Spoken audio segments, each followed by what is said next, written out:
Hello, welcome to my Vodcast. The aim of this podcast is to discuss the impact of podcasting at the University of Oxford, using the case study by Jen, Marshall and Wilson.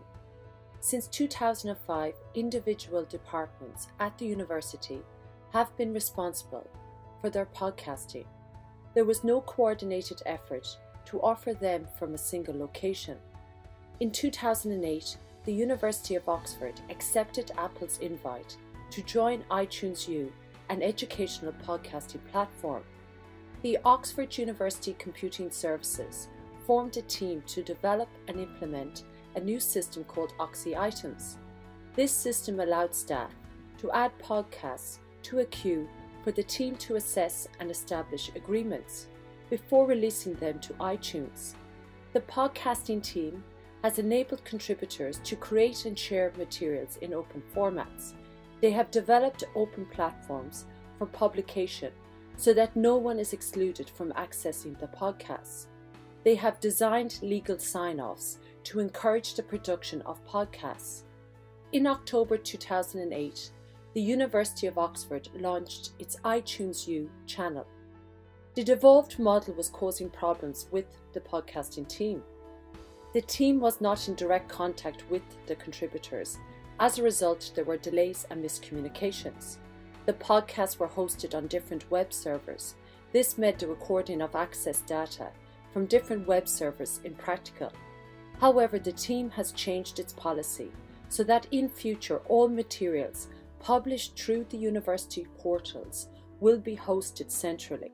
In 2009, the podcasting team got funding for the Open Spires project. The project focused on making Oxford's podcasts available as open content resources. This allowed publication on all platforms for reuse. It also focused on developing technology that supports open formats and tracks users. From October 2010 to March 2011, the Listening for Impact project helped the team complete a survey to explore the impact and use of Oxford's podcasts. They helped the team to develop a stats tool to process log files and generate reports on the impact of Oxford's podcasts. The project endorsed changes in Oxford's podcasting portal and its virtual learning environment, WebLearn, so that podcast resources could be integrated into the teaching and learning virtual environments at Oxford. The survey showed that the global audience of learners are inspired, engaged, motivated by Oxford's podcasts.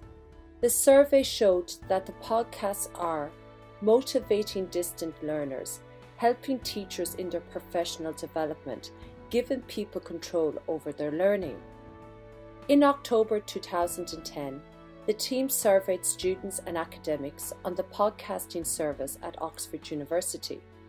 Feedback from the survey had highlighted that the Oxford podcasting portal's search functionality was poor. The system lacked an individual landing page for each podcast series.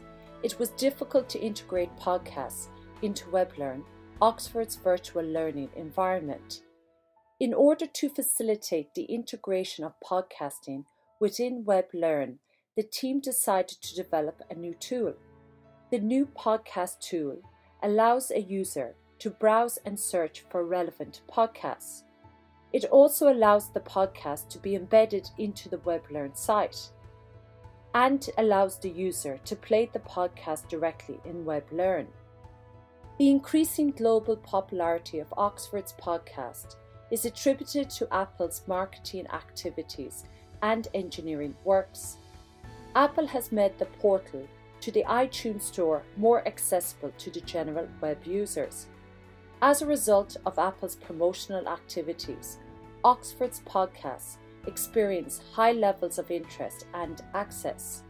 However, Oxford's association with Apple's iTunes creates enormous log files which take time for the team to process. Oxford's devolved nature makes it impractical to combine reports from Apple with the team's own reports. It decides which podcasts it wishes to promote on the iTunes U landing page. without direct communication with the podcast team. The case study recommends that the podcasting team adopts a continual central evaluation process, continues the development of the stats tools, improves reporting interface, should promote other social media channels such as Twitter, supply a survey template to allow academics gather feedback from their students and promote awareness. Thank you for listening to my Vodcast.